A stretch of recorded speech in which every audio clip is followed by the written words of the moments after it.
A very warm welcome. You're watching One India English, and this is our special show, Global Chit Chat, where we discuss relevant and current international issues. And we're joined by our foreign policy expert, Mr. Tridivesh Singh Maini. Thanks a lot for joining us, sir.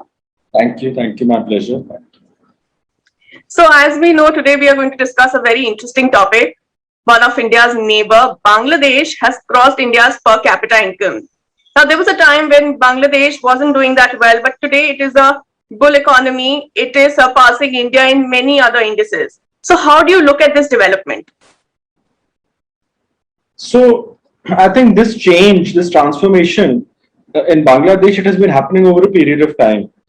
And I think they have gone stage-wise. Bangladesh has gone about it in a very methodical sort of manner. There are problems. There are political problems. There are social issues. And it's not that, no economic paradigm or model can be perfect. But as far as developing countries are concerned today, I think if you look at the progress over the past decade, it's commendable because Bangladesh has focused a lot. It has, in certain social indicators and human development indicators, it is actually doing better even than India, right? So that is one part of the Bangladesh story. Then this whole economic growth is driven by exports. Bangladesh has done very well in exports. So it's a holistic model. And I think the next stage, I think, is that Bangladesh needs to look for high value exports. So it'll need to make changes over a period of time. And I think given the the current global economy and the changes that are taking place, I don't think Bangladesh will find it that difficult to adapt given the advantages which it has currently. So, how do you think this new development, now that Bangladesh has surpassed India in the per capita income, how do you think it's going to influence the foreign policy aspect of it? I think since a few years, as I said, this is a statistic, this is a number, and this story, it is over a period of time that this change has taken place. Now, even the foreign policy of Bangladesh, if you look at it, it has managed to strike a balance. There is, in recent years, the dependence upon China has increased, but it has balanced it out. It has a reasonable economic relationship with India, a reasonable one with Japan. I think if you look at the trade figures, Bangladesh is India's largest trading partner in South Asia, over 9 billion USD for the last year, I think, if I'm not mistaken, over 9 billion. So far, Bangladesh has managed to strike this balance between various countries, and unlike say Sri Lanka or other countries which know that there are problems with excessive dependence upon one country, but they have no other option. But Bangladesh, because of its economic growth, because of doing well, even other countries are looking at it.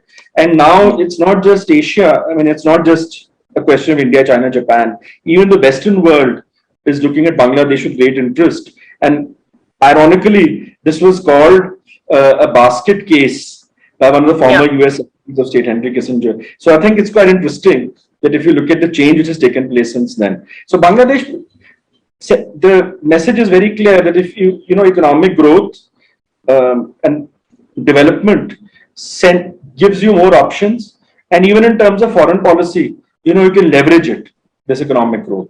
So it's not just about numbers or about one aspect. It has an impact on the overall, foreign policy, your outreach towards other countries, and you cannot really get arm twisted, or you don't have to kowtow to one country. Other country outside world also begins to realize that. So as we know that, of course, Bangladesh has emerged as a strong economy now, and of course it was once called as the bottomless basket, and today it is answering every country well that how it has emerged. So on the other hand, how do you see that the geopolitics of South Asia will be impacted by these developments? Okay, so again, geopolitics is influenced by numerous factors. There's no one factor, and the change churning within South Asia has been taking place for some time, right? Uh, Obviously, if you look at it, I mean, before the Bangladesh growth story began, Bangladesh was the dependence upon China was much more. That was a sore point between India and Bangladesh. Then, not this government, actually, the actual foundations for enhancing the economic relationship were laid by the previous government, and this government has taken that further. But what is really important is that India needs to now look at the changing landscape of South Asia. You cannot, I mean, first of all, you cannot be patronizing towards smaller countries. Today's Yeah. Bangladesh, tomorrow any other country in the region could, catch up with Bangladesh or be doing even better. That's the first part. And you should not allow domestic politics and ultra-nationalist shrill agenda, to spoil your relations with your neighbors. And you have to be flexible. And that actually even post-COVID, post the pandemic, even vis-a-vis, it's not just Bangladesh or one or two neighbors, even vis-a-vis Pakistan, there will need to be both sides need to change their approach. But ultimately, economic cooperation is the way forward. That's the first part. That is as far as India is concerned. The second part is that now smaller countries within the region have more choices. Earlier, they looked either to China or India, right? Obviously, in terms of delivery, in terms of resources and all, China had a clear advantage over India, and that's why in many projects, infrastructure projects, uh, China was a preferred choice. Now, the smaller countries in the region are looking at, even Japan is becoming more proactive in South Asia and a number of other countries.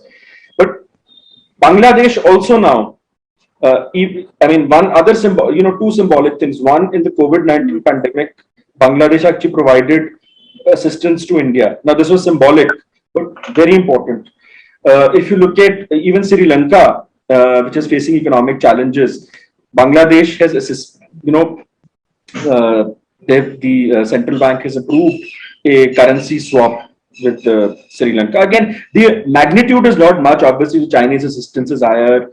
Sri Lanka also sought assistance from India last year. But, so countries like Nepal and other countries in the region, they with this, if Bangladesh goes on this track, there is another option available, right? That's the other important part.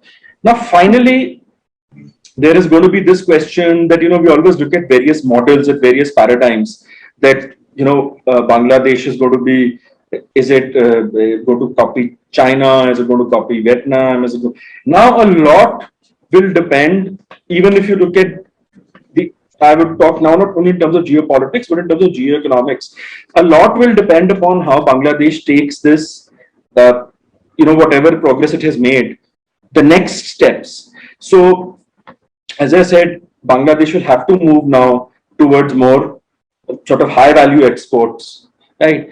And and that Vietnam can be one of the models which Bangladesh can follow. In fact, a lot of people are speaking about Bangladesh as sort of Vietnam within South Asia. So that's one part. Then even in terms of trade, obviously needs to look. It has in fact. In recent years, there have been trade agreements and all. Now, the final problem is going to be that once the Bangladesh moves out of for very long, you have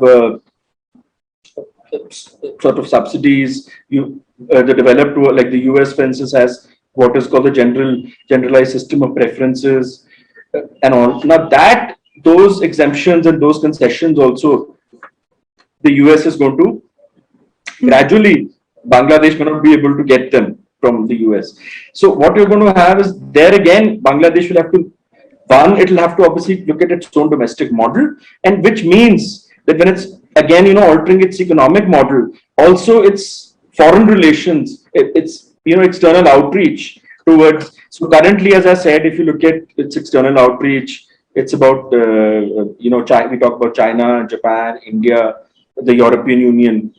There will be additions to it, and the US also wants to make Bangladesh as an important stakeholder in the narrative Yeah. of the Indo-Pacific.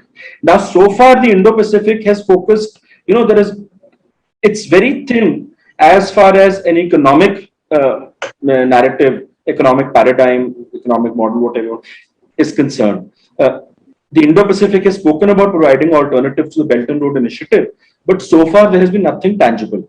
Now, when you get country like Bangladesh on board, which is an example, of economic progress in recent years and holistic economic progress, not just driven by one factor and a model which seems sustainable. I think the thrust of the Indo-Pacific will also the economic thrust of the Indo-Pacific automatically will increase. So far, what you have is the Indo-Pacific gives this image of only being as a counter to China in terms of strategic terms. There has been talk about infrastructure, about technology, and everything else, but you need something tangible. Now, Bangladesh will bring that on board, and given the fact that Bangladesh has a good relationship with China, it will also ensure that the Indo-Pacific is not only about targeting China. That message, that notion will be dispelled successfully. Now, Yeah. coming back to little bit, the geopolitics again. If you look at the geopolitics of South Asia again, there is also, for very long, the SAARC process, for instance, has been in limbo. Smaller countries have spoken about, resuming the SAARC process. I think at a certain stage within South Asia also, that, apart from providing support to the smaller countries, Bangladesh will have its own narrative.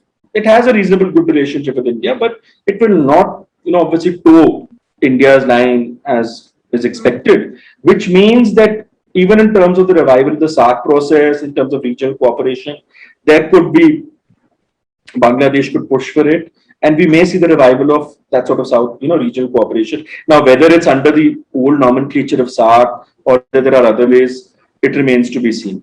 And I think number of economists, number of policymakers in South Asia have also drawn attention to the point that the challenges which South Asia faces are very similar. And Bangladesh, in fact, so this year, just as an example again, Bangladesh received one of the reasons why the Bangladesh growth GDP figures were revised is it received remittances which were higher than expected.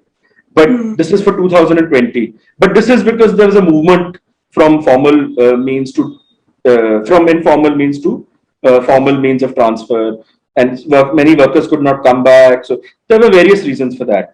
Now this year is going to be a test, after the second of the pandemic. So will the remittances rise? Will they drop? That will be a common challenge for South Asia. So again, within the ambit of SAARC or some other multilateral, this remittances, dealing with this drop in remittances and numerous other challenges is an important issue. And now you will not only see India, India driving it, even Bangladesh will have its own sort of, and not just that it's have us, present its view, but its view will be valued. So I think it's good to have multiple narratives within South Asia, and then nobody can say that X country is a hegemon or whatever. It's always good to have a balance, and so I think this is good, and it's also, I think there are lessons for smaller countries from the Bangladesh success story, as I said earlier.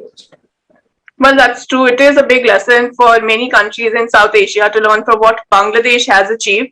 And it'll be interesting to look at what are the kind of developments we see in future with regard to Bangladesh's growth, and if it is able to maintain it for the years to come. Thanks a lot for joining us, sir. I hope this discussion was really helpful to all our viewers, and keep watching us on Oneindia English.